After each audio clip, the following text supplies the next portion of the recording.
Welcome to Unmasking African Truths, an insight by African Hidden Voices. African Hidden Voices is a research organization that aims to retrace the steps of African spiritual heroes and heroines. Or rather, in the past 2 weeks, we have been discussing a topic at knowing versus belief. If you did miss as topics Z2, please do go to our YouTube channel, African Hidden Voices. Don't forget to subscribe, to like, and to leave a comment. Namhlanje, as we wrap up inyanga ika September, which is known as Heritage Month, we'd like to discuss, or rather talk about heritage, or rather what is heritage from an African indigenous spiritual perspective.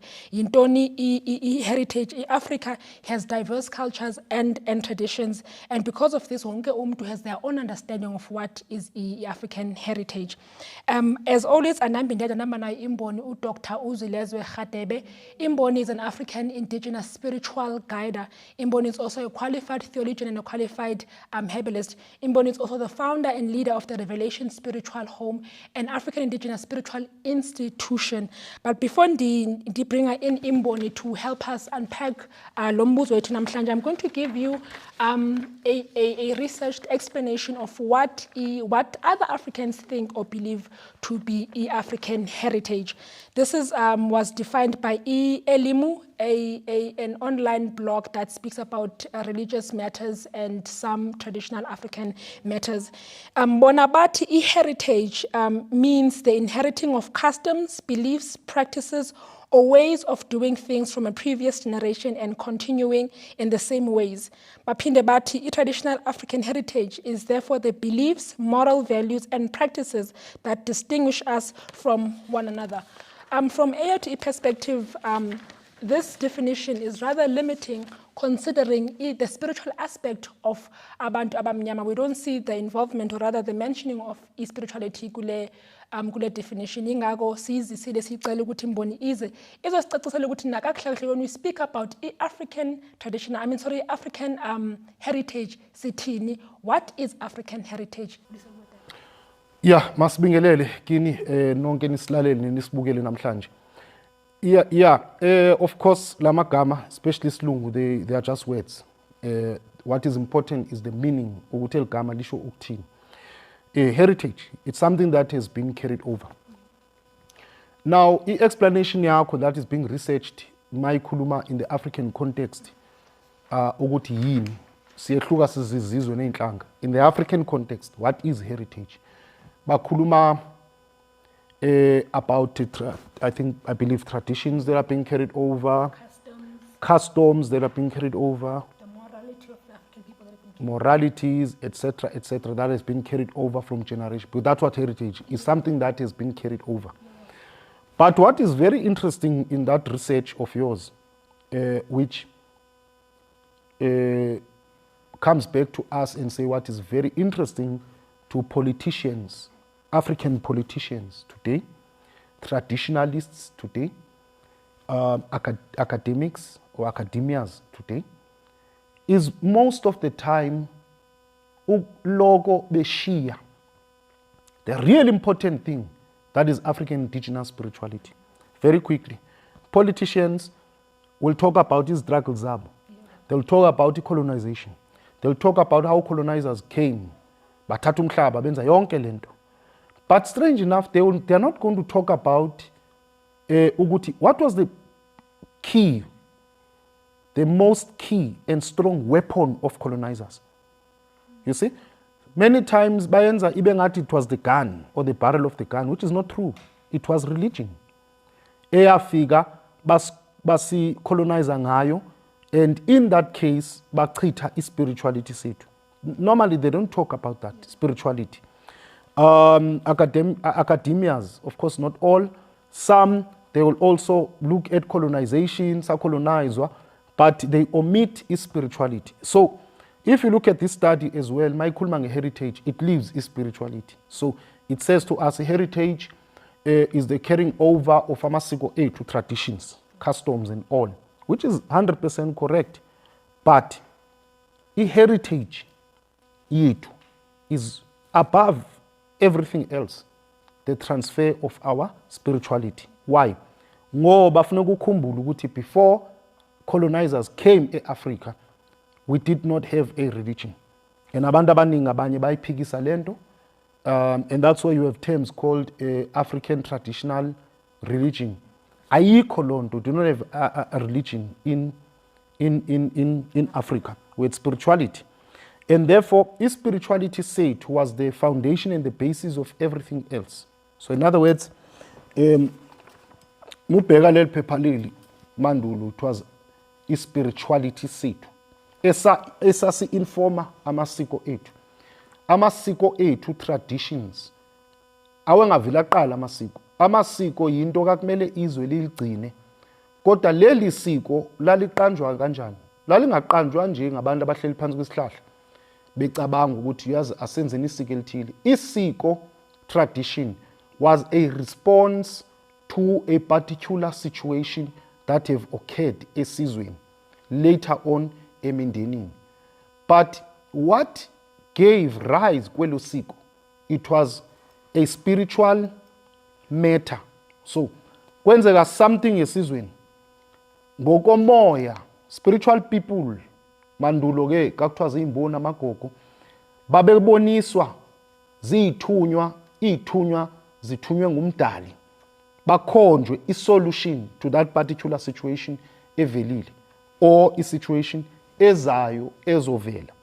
Once they get that spiritual revelation, isambulo tsenulo isikhilelo, then bakhulume nesizwe, of course through the king, inkosi ephethe, ukuthi zithi ke manje idalwa noma isithunywa noma umdali uthi makwenziweni kanje, uthi akwenziweni kanje. And then inkosi and all other traditionalists abaphansi kwakhe, including in fact nezangoma, these are all custodians of amasiko, because amasiko aphuma siwabeka under ancestor. It's a long explanation, but for the purpose yali teaching now. After ke lapho bona ke basebel kusukuthiwa yisiko ke manje leli ukuthi manje makwenziweni so. So whenever that occurrence or situation ibuya, there will not be a new pronouncement. I'll send an example. Wonke umuntu uphethwe indlebe esizweni, kune plague endlebe, abantu bonke baphethwe izindlebe esizweni. Labo ke bebeboniswa mandulo, they had to explain ukuthi is it isibetho yini, umdala ukwatile, idalwa zikwatile, kwenzakalani. Lo pronouncer ngomoya aseshoke ukuthi cha lento ekhoyo ibangwa into ethize, and isombululo salento ekhoyo is that akuthathweni amanzi afakweni izindlebeni zomuntu wonke, i-example le. Then ke manje inkosi pronounces that esizweni, wonke umuntu kuthathwe lo manzi lawo apronounce ngilo moya kufakwe izindlebeni zabantu abantu baphile, i-example. Uthola ukuthi ke manje every time at that particular time where maybe this occurrence happened, or it does not have to be a time, mhlambi time and again, uthola kuleso sizwe leso kunesikhathi nje abantu baleso sizwe bahamba baye emanzini or baya kuphi kuyofakwa amanzi endlebeni. Understand njalo, like uthola after that ke manje generation ezizayo kuthiwa usiko lalapho, hayi thina kithi usiko ukuthi kumele siye emfuleni siyofaka amanzi endlebeni ngesikhathi esithize. Sekuusiko, siko meaning that now yinto eyenzwa njalo funeka igcinwe sisizwe. And ngubani custodian? It was royalty, ubukhosi together with abantu ekuthiwa zi-traditionalists within ebukhosini, but inkosi as a king, he was the custodian of isiko, including izangoma. Nazo izangoma were custodians of isiko. Why? Ngoba isangoma sebenza ngabantu abadala. So abantu abadala who might have lived at that time were also keeping that, were keeping elusiko. Abangaseko, they continue whispering ezangomeni yokuthi akwenziweni agcinweni lezi zinto sasizenza. That's how isiko came about. Laliphefumulelwa si-spirituality isiko. Amanye amasiko, that is why our evolver. Example, opronounceayo makugezwe izindlebe, ngikwenzela example, ziqhuba indlebe ubabhlungu kodwa kugeziwe. Opronounceayo athi cha manje kungasafakwa amanzi endlebeni. You understand? Mabephethwe izindlebe umuntu kumele agibele phezulu kwentaba amemeze. Ngenza example nje. Manje kusho ukuthi isikhathi sokuthi kufakwa amanzi besesekho izwe lomoya lithi manje akwenziwe kanje uthola ukuthi lela siko akusafakwa kanje kodwa sekiwa phezulu kwentaba kumemezwa. That is why you find today amasiko amanye sewuyabulala ayachitha because uthola ukuthi manje amasiko ayisekho lento, spiritual foundation ayisekho. Amasiko amile from 1600 from 1300 kusenzwa lela siko up to today aliphefumulelo. Humans ke we are human beings, sathana ubuya sifakele lesikhiphe ngendlela esibona ngayo. Thola ukuthi manje futhi alisekho ngalandlela, sebebuya bafaka okunye abakubonayo bakufaka. Thola ukuthi manje leli siko alisasebenzi manje, instead of lakhe liyachitha liyamosha alisenza izinto. That is why now I'm saying if abantu explain heritage as the transfer of amasiko, izithethe, etc., without us saying heritage is also a transfer of our indigenous spirituality and spiritual practices, it's very dangerous.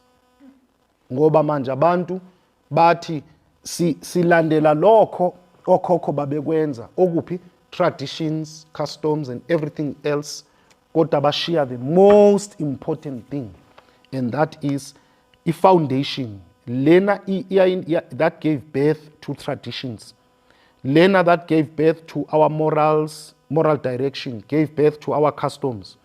By the way, ubuntu buphuma kuphi? Abuphumi ki-tradition, buphuma from spirituality, in African indigenous spirituality.